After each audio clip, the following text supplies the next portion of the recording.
लेकिन कोई तरीका है कि होलिस्टिक जो आप ट्रीटमेंट करते हैं उससे हो, बिना दवाइयों के कोई ट्रीटमेंट हो सकता है इसका? तो वो स्टार्टिंग सिम्टम्स क्या होते हैं जिससे हम पकड़ सकते हैं? छुआछूत वाली नज़र से देखते हैं कि अगर हम इन्हें टच करते हैं तो सोरियासिस जो है फैल सकता है। तो क्या सोरियासिस सच में फैल सकता है? नहीं, बिल्कुल नहीं, ये बिल्कुल गलत धारणा है। क्या दवाइयाँ इम्पोर्टेंट है लेना, या वो बिना दवाइयों के ठीक हो सकता है? देखिए, अब आपकी चॉइस है, उसमें चीटिंग भी आप करें तो फिर कैसे उसको मैनेज करना है। क्योंकि आप एक सोशल एनिमल हैं, ठीक है ना। कभी कभार आपका मन करता है कि हम ये चीज़ें खा लें, ये चीज़ें खा लें, यस आप खा लीजिए, लेकिन फिर नेक्स्ट स्टेप पे आपको क्या करना है। नेशनल खबर में आपका बहुत स्वागत है। और सबसे बड़ी चीज, मौसम बदल रहा है, सर्दियों का समय है और आप अपने आप का ख्याल तो बहुत ज्यादा रख रहे हैं, लेकिन आजकल जो सबसे ज्यादा चिंता बढ़ी हुई है वो उन लोगों की है जिन्हें सोरियासिस, सोराइसिस या फिर डेड स्किन के झड़ने की चिंता है, या वो प्रॉब्लम उन्हें है। आप में से कुछ लोग ऐसे हो सकते हैं जिन्हें ना पता हो कि सोराइसिस क्या होता है, लेकिन कुछ लोग ऐसे जरूर होंगे जिन्हें ये पता है कि जब स्किन झड़ती है, जब डेड स्किन झड़ती है, इरिटेशन होती है, रेडनेस होती है, तो वो पेनफुल भी होता है और वो देखने में भी कभी कभी अच्छा नहीं लगता। और सोराइसिस के ट्रीटमेंट के बारे में आज हम जानकारी लेने वाले हैं। हमारे साथ आज हमारे गेस्ट मौजूद होंगे डॉक्टर पंकज भारती, जिनसे हम आपको पहले भी मुलाकात करवा चुके हैं। अभी हम दिल्ली के क्लिनिक में मौजूद हैं और ये है डॉक्टर भारतीज वेलनेस होलिस्टिक क्लिनिक। मेरे साथ हमारे गेस्ट मौजूद हैं। सर, आपका बहुत स्वागत है। थैंक यू प्रज्ञा। और आपसे मुलाकात लखनऊ में हुई थी, स्लिप डिस्क के बारे में हमने बात की थी और नी जॉइंट पेन के बारे में बात की थी। लेकिन अब जब सर्दियां आ चुकी हैं और सोरियासिस के फैलने का बहुत ज्यादा जो है अब आजकल टेंशन है, तो इसके पीछे का आप कारण बता सकते हैं? इतनी तेजी से क्यों सोरियासिस सर्दियों में खास तौर पे फैलता है? बेसिकली जो सोरियासिस है कि मेटाबॉलिज्म रिलेटेड डिसऑर्डर है जी। बट ये जितने भी लोगों को सोरियासिस है या जो हमारे मेडिकल डॉक्टर्स हैं, जी जी, वो इसको प्रॉपरली पेशेंट को इन्फॉर्म नहीं करते हैं और इसको दवाइयों से ट्रीट करने की कोशिश करते हैं। बिल्कुल। जबकि सोरियासिस के होने के पीछे जो हमारे मुख्य कारण हैं वो हमारे कुछ सर्टेन फूड एलर्जेंस हैं, हमारी फॉल्टी फूड हैबिट्स हैं, फॉल्टी लाइफस्टाइल है, परसिस्टेंट स्ट्रेस है, पॉल्यूशन है, और ऑफ कोर्स जैसे आपने अभी इंट्रोडक्शन में बताया कि मौसम के चेंज होने से, तो हमारे मौसम के चेंज होने से भी हमारी स्किन जो है फ्लेयर अप कर जाती है। बिल्कुल। तो इसको बोलते हैं कि सीजनल ट्रिगर्स। तो उससे हमारा इम्यून सिस्टम गलत तरीके से रिएक्ट करता है और हमारी सोरियासिस बढ़ने लगती है। ओके। तो जैसे सर हमने आपके वेबसाइट पर जाकर पढ़ा है और कुछ गेस्ट लिस्ट मैंने देखी है कि आपने बहुत रिनोन्ड फेसेस का ट्रीटमेंट किया हुआ है। प्रतिभा सिंह पाटिल जी का है ट्रीटमेंट, और साथ ही आपने कल्याण सिंह जो है उनका ट्रीटमेंट किया है, नितिन गडकरी जी का ट्रीटमेंट भी आप कर चुके हैं। तो अब बात करते हैं सोरियासिस की, जहाँ बहुत सारे ऐसे पेशेंट्स होंगे जो ट्रीटमेंट लेना चाहते हैं और वो दवाइयों की तरफ जाते हैं, जैसे अभी आपने बात की। लेकिन कोई तरीका है कि होलिस्टिक जो आप ट्रीटमेंट करते हैं उससे हो, बिना दवाइयों के कोई ट्रीटमेंट हो सकता है इसका? देखिए, जो होलिस्टिक करेक्टिव प्रोग्राम है ना, ये ड्रग लेस ट्रीटमेंट ही है जी। इसमें हम लोग जो मैंने अभी आपको बीमारी के होने के पीछे कारण बताए, बिल्कुल, इसमें सबसे इंपॉर्टेंट चीज होती है कि ये जानना कि हमारे शरीर में इन कारणों से इंटरनल लेवल पे, वेरियस लेवल्स पे क्या क्या चेंजेस आते हैं जी। तो जो हमारे फूड एलर्जेंस हैं वो हमारे इंटेस्टाइन के थ्रू एक सिंड्रोम होता है जिसको हम लोग लीकी गट सिंड्रोम बोलते हैं। इसके थ्रू ये हमारे जो फूड एलर्जेंस हैं वो ब्लड स्ट्रीम में लीक कर जाते हैं।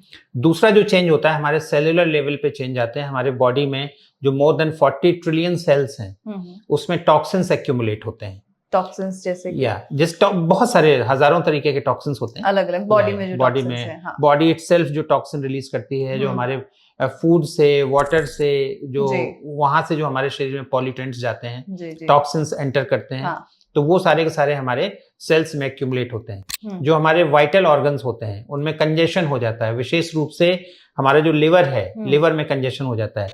एक जिस तरीके से एक ब्लड सर्कुलेटरी सिस्टम होता है, इसी तरीके से हमारा एक लिम्फेटिक सिस्टम होता है। तो लिम्फेटिक सिस्टम हमारा स्लगिश पड़ जाता है, जिससे हमारी बॉडी प्रॉपर्ली डिटॉक्सिफाई नहीं हो पाती है, और जो बाहर से हमारे बाहर के जो शत्रु होते हैं जी। उनके अगेंस्ट हम प्रॉपर्ली रिएक्ट नहीं कर पाते हैं।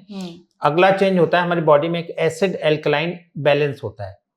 तो बॉडी में हमारा एसिडिक लोड हो जाता है, जिससे हमारा एसिड एल्कलाइन इम्बैलेंस हो जाता है। और एक जो सबसे कॉमन प्रॉब्लम है जो वर्ल्ड पॉपुलेशन, वो सारी के सारी वर्ल्ड पॉपुलेशन हमारी न्यूट्रिएंट डेफिशिएंसी से ग्रसित है। बिल्कुल। तो ये सारे कारण हमारे मिलके सेलुलर इन्फ्लेमेशन करते हैं, और जब सेलुलर इन्फ्लेमेशन एक थ्रेशोल्ड क्रॉस कर जाता है तो उससे हमारा मेटाबॉलिक डिस्टर्बेंस हो जाता है। जैसे ही मेटाबॉलिक डिस्टर्बेंस होता है तो हमारे जो जीन पूल में सोराइसिस के लिए जीन्स पड़े होते हैं, वो हमारे जो रिसेसिव जीन्स होते हैं वो हमारे एक्टिवेट हो जाते हैं। जो डोर्मेंट स्टेज में पड़े होते हैं वो हमारे एक्टिवेट हो जाते हैं, जिसके कारण से ये हमें बीमारी हो जाती है। ठीक है।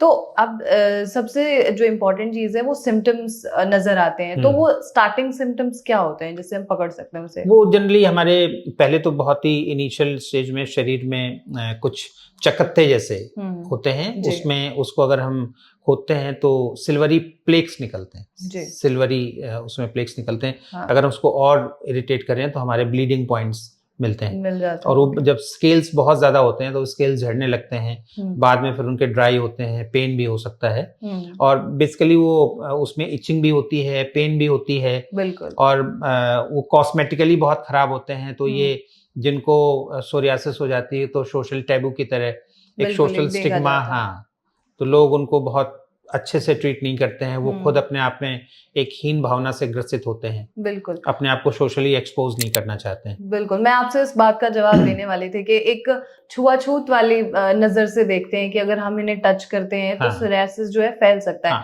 सो क्या सोरियासिस सच में फैल सकता है? नहीं, बिल्कुल नहीं, ये बिल्कुल गलत धारणा है, 100% फॉल्स है। सोरियासिस मुझे अगर सोरियासिस हो, मुझसे किसी को दूसरे को नहीं होगी। ये बिल्कुल भी छुआछूत की बीमारी नहीं है। तो ऐसे लोग जिनको सोरियासिस है और जिनके साथ लोग हैं, वो बिल्कुल इस बात को दिमाग से निकाल दें कि किसी व्यक्ति को सोरियासिस है, उससे उसको सोरियासिस ट्रांसफर हो जाएगी। ठीक है।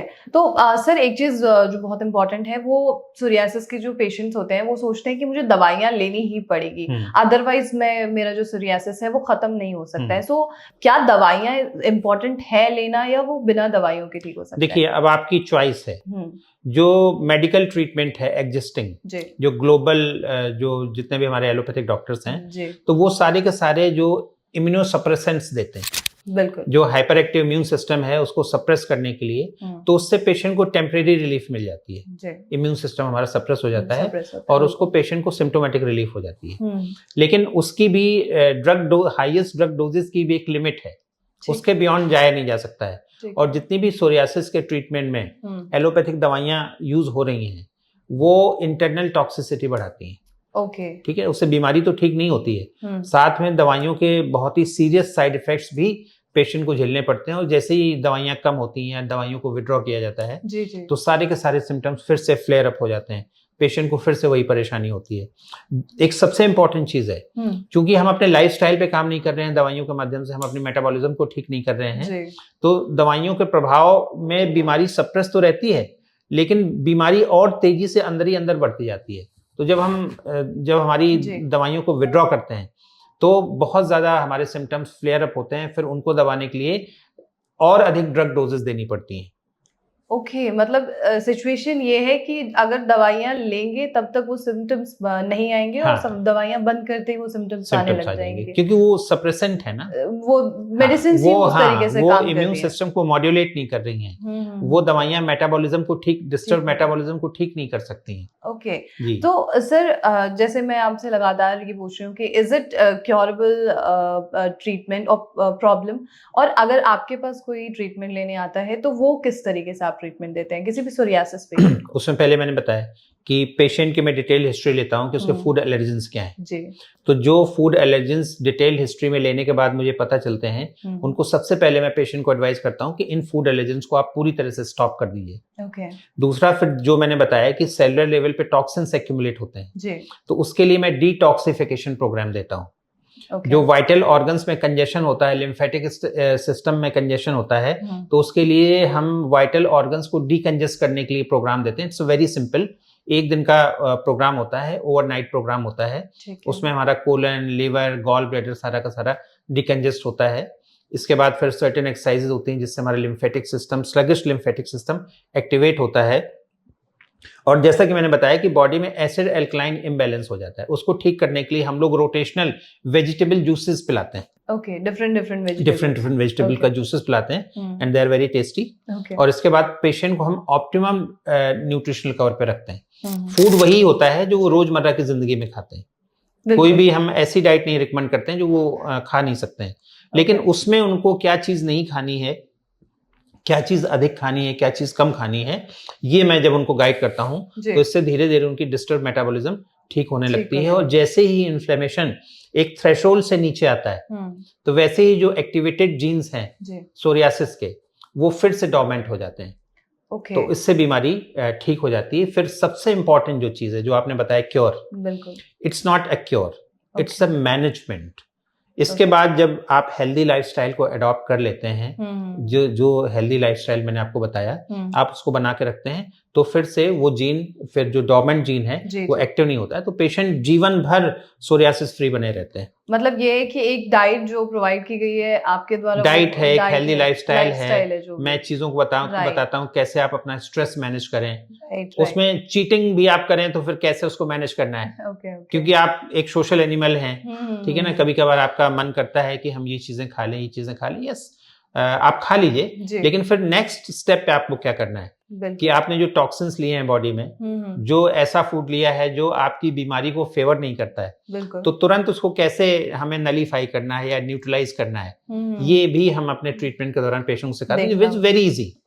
पेशेंट सीख लेते हैं तो फिर कभी कभी उनको कहते हैं ना, चीट करने की लिबर्टी मिल जाती है। बिल्कुल, जो अमूमन इंसान करना चाहता है। पेशेंट का सबसे पहले क्वेश्चन है क्या डॉक्टर साहब क्या जीवन भर? मैंने कहा नहीं, जीवन भर नहीं, जीवन भर आप अपने जीवन को एंजॉय करते हुए। उसके सबसे इम्पोर्टेंट जो चेंज आता है ना कि व्यक्ति को सोराइसिस तो नहीं होती है, साथ में उसको किसी भी तरीके की लाइफस्टाइल रिलेटेड, मेटाबॉलिज्म रिलेटेड बीमारियां नहीं होती हैं। अगर उसका वेट ज्यादा है, वेट ठीक हो जाता है, डायबिटीज ठीक हो जाती है, हाइपरटेंशन ठीक हो जाता है, दूसरी ऑटोइम्यून डिसऑर्डर्स हैं वो ठीक हो जाते हैं, ट्राइग्लिसराइड्स बढ़े हुए हैं वो ठीक हो जाते हैं, कोलेस्ट्रॉल बढ़ा हुआ है वो ठीक हो जाता है, फैटी लिवर ठीक हो जाता है, कोई डाइजेस्टिव इश्यूज हैं वो ठीक हो जाते हैं। ये सारे के सारे सोराइसिस के ट्रीटमेंट के दौरान ठीक हो जाते हैं। इसके बाद जब वो हेल्दी डाइट और हेल्दी लाइफस्टाइल को फॉलो करता है तो उसको जीवन में सोराइसिस तो होती ही नहीं है। और भी साथ में जितनी भी मैंने ये लाइफस्टाइल डिसऑर्डर्स बताए, ये इनके किसी भी लाइफस्टाइल डिसऑर्डर के उसके जीवन में कभी भी होने की संभावना नहीं रहती। वाह, मतलब आप यंग भी होने लग जाते हैं, आपकी एजिंग धीरे धीरे कम हो जाती है और वो दिखने लगता है, फेस पे जो ग्लो आ रहा है। यूथफुलनेस है ना, वो पेशेंट को भी फील होता है कि उसके एनर्जी लेवल्स अपलिफ्ट हो गए हैं, बढ़ गए हैं, उसका डाइजेशन इंप्रूव हो गया है, उसके सारे के सारे जितने भी मेटाबॉलिक पैरामीटर्स थे वो सारे के सारे नॉर्मल आ गए हैं। अब वो पहले से बहुत ही अच्छा और पॉजिटिव फील होता है। बिल्कुल। और सबसे ज्यादा पेशेंट को फीलिंग तब आती है जब उसके जानने वाले उसको कहते हैं कि that you are looking younger and healthier. Okay, wow, that is good. और ये सुनने में भी अच्छा लगता है कि we are looking good. Okay, तो ये जैसे आपने मुझे पूरा प्रोसेस बताया, ये कितना समय लेता होगा? देखिए, जो मेजर प्रोग्राम है जो मैंने वाइटल ऑर्गन क्लींजिंग का बताया, वो it's a 1 day process only. वो शाम को शुरू करते हैं और वो सुबह खत्म हो जाता है। इसके बाद जो डिटॉक्सिफिकेशन प्रोसेस, जिसमें हम सेलुलर लेवल पे टॉक्सिन्स को रिमूव करते हैं, तो उसके लिए जो हम फूड रिकमेंड करते हैं, जो हम जूसेस रिकमेंड करते हैं, वो ग्रेजुअली धीरे धीरे होता है। बट एक जो मेजर ट्रीटमेंट है that is only 1 day programme. Okay. और जैसे कुछ ऐसे पेशेंट्स होते हैं जो बहुत दूर दराज हैं, तो इज इट इम्पोर्टेंट कि वो डॉक्टर के पास ही आकर सोरियासिस? नहीं, बिल्कुल नहीं, बिकॉज सोरियासिस एक ऐसी बीमारी है जिसको डायग्नोज करना बहुत आसान है और जितने भी पेशेंट्स आते हैं वो ऑलरेडी डायग्नोज होते हैं। किसी डॉक्टर के पास जाकर उनको पता होता है कि उनको सोरियासिस है और किसी भी विशेष तरीके के इन्वेस्टिगेशन हमें नहीं करवाने होते हैं। अगर वो मीथोट्रिक्सेट लाइक या स्टेरॉइड्स पे हैं लंबे समय तक, तो कभी कभी मैं उनको लिवर फंक्शन टेस्ट करवाने को बता देता हूँ, जस्ट टू चेक कि लिवर डिसफंक्शन तो नहीं हुआ है। तो अगर जो ऐसे पेशेंट्स हैं दूर जो हैं, जो नहीं आना चाहते हैं या नहीं आ सकते हैं, तो हम लोग उनको वीडियो कॉल के थ्रू ऑनलाइन कंसल्टेशन देते हैं। कंसल्टेशन मिल सकती है, सारी चीजें उनको हम समझाते हैं, बताते हैं, कंसल्ट करते हैं और इसके बाद जो हमारा जो ट्रीटमेंट होता है उसको हम लोग कोरियर के माध्यम से पेशेंट को भेज देते हैं। और जब कोरियर पेशेंट को रिसीव हो जाता है तो हमारी जो डॉक्टर्स की टीम है उसको बहुत डिटेल में बताती है, समझाती है कि इसको कैसे यूज करना है, आपकी डाइट क्या होगी, आपको जूसेस कौन से लेने हैं, ठीक है। आपका लाइफस्टाइल कैसे होगा, अगर आपके जीवन में बहुत ज्यादा स्ट्रेस है तो आप कैसे बिल्कुल स्ट्रेस फ्री लाइफ को लीड करेंगे। ठीक है। दूसरी एक इम्पॉर्टेंट चीज हम करते हैं कि एक हमारा बहुत ही पॉपुलर है, उसको हम लोग बोलते हैं योगा धुआं धुआं। योगा धुआं धुआं धुआं धुआं। तो उसमें क्या होता है कि वो हमारी बॉडी की जितनी भी ब्लॉक्ड एनर्जी चैनल्स हैं उसको ओपन करने में हेल्प करता है। ओके। आखिरी सवाल आपसे और होगा कि सोरियासिस का कोई पेशेंट आपके पास आया हो और वो पेशेंट की सक्सेस स्टोरी मैं चाहती हूँ कि आप बताएं कि अब वो प्रॉब्लम से पूरी तरीके से निजात पा चुके हैं और उन्हें कॉम्प्लीमेंट मिल रहा है कि यू आर लुकिंग यंग। देखिए, ऐसे तो हम लोगों ने मतलब जो अलग अलग बीमारियों के 3 लाख से ज्यादा पेशेंट्स ट्रीट किए हैं, ठीक है ना, और सोरियासिस के भी हजारों पेशेंट्स ट्रीट किए हैं। तो एक पेशेंट मैं नहीं बता सकता, मैं बता सकता हूँ कि मेरे पास जो सबसे ज्यादा खुशी होती है वो होती है यंग गर्ल्स आती हैं, मैरिजेबल यंग गर्ल्स आती हैं जिनकी मैरिज नहीं हो रही होती है, ठीक है ना। तो जब उनका सोरियासिस ठीक हो जाता है, अदरवाइज उनको कोई प्रॉब्लम नहीं होती है, तो वो खुद मैरिज नहीं करती हैं, उनके पेरेंट्स उनकी मैरिज नहीं करते हैं कि अगर मेरी बेटी की शादी होगी तो ये मेरी बेटी की शादी टूट सकती है। वो जो बच्ची है जिसकी शादी नहीं हो पा रही है वो खुद भी डरी होती है कि वो शादी नहीं करेगी। तो सबसे ज्यादा मैं कहता हूँ कि ये मुझे खुशी होती है कि जो मैरिजेबल एज की गर्ल्स हैं उनका जब सोरियासिस ठीक होता है, सोरियासिस ही ठीक नहीं होता है, उनके लुक्स एनहांस होते हैं, वो बहुत उनका अच्छा ग्लोइंग हेल्थ बन जाता है, हो जाता है, तो उनकी बहुत आसानी से शादी हो जाती है। तो वो जब शादी होती है तो वो बच्चियां जब मुझे बुलाती हैं अपनी शादी में, तो वो जो मोमेंट होता है उसको मैं शायद शब्दों में बयान नहीं कर पाता हूँ। इसी तरीके से मैंने प्रैक्टिस स्टार्ट की थी तो कुछ बहुत ही यंग गर्ल्स थी जिनको विटलिगो, जिसको सफेद दाग कहते हैं ना, तो उसके कारण उनकी शादियां नहीं हो पा रही थी। अच्छा। तो उसमें मैंने 7-8 ऐसी बच्चियों की शादियां करवाई। अच्छा। तो वो जो मोमेंट्स हैं तो वो वो मैं शब्दों में बयान नहीं कर सकता। मुश्किल है थोड़ा बयान करना, वो खुशी की बात होती है। बहुत खुशी की बात होती है। और सर जैसे अभी हम दिल्ली के इस क्लिनिक में हैं और आपका कहीं और सेंटर, आप इसके बारे में जानकारी दे सकते हैं?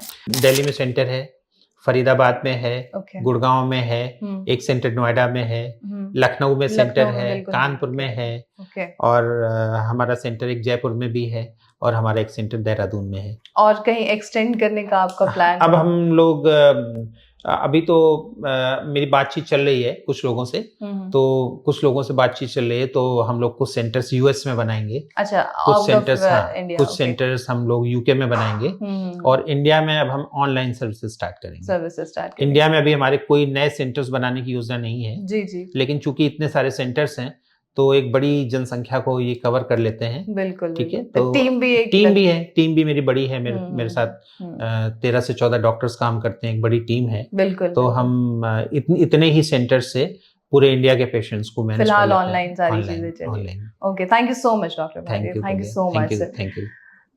तो ये थी पूरी जानकारी। और सोरियासिस जो नाम है वो अपने आप में एक बहुत बड़ा शब्द है, और जैसे अभी चर्चा हुई है कि कुछ लोगों की मैरिज तक अटक जाती है, और इस डर से कि फ्यूचर में कोई ऐसी चीज, कोई ऐसी घटना हमारे सामने हमारे साथ ना हो जो जिसका कारण ये सोरियासिस बन जाए, और वो लोग भी अब सोरियासिस से ठीक हो रहे हैं। और सिर्फ दवाइयां ही एक विकल्प नहीं है जिसे आप लेकर चल रहे हैं, या अभी तक आप अपने माइंड मेकअप में ये रखे हुए हैं कि सिर्फ और सिर्फ दवाइयां ही एक कारण है, एक उपाय है, ट्रीटमेंट है हमारे लिए। अगर आप बिना दवाइयों के भी ठीक होना चाहते हैं तो आप हो सकते हैं, आपके लिए एक बहुत बड़ा विकल्प भी सामने है। तो आप अपने विवेक से सोचिए, समझिए, पढ़िए और उसके बाद ट्रीटमेंट जरूर कराइए। और ऐसे तमाम खबरों के लिए आप नेशनल खबर के साथ बने रहिए।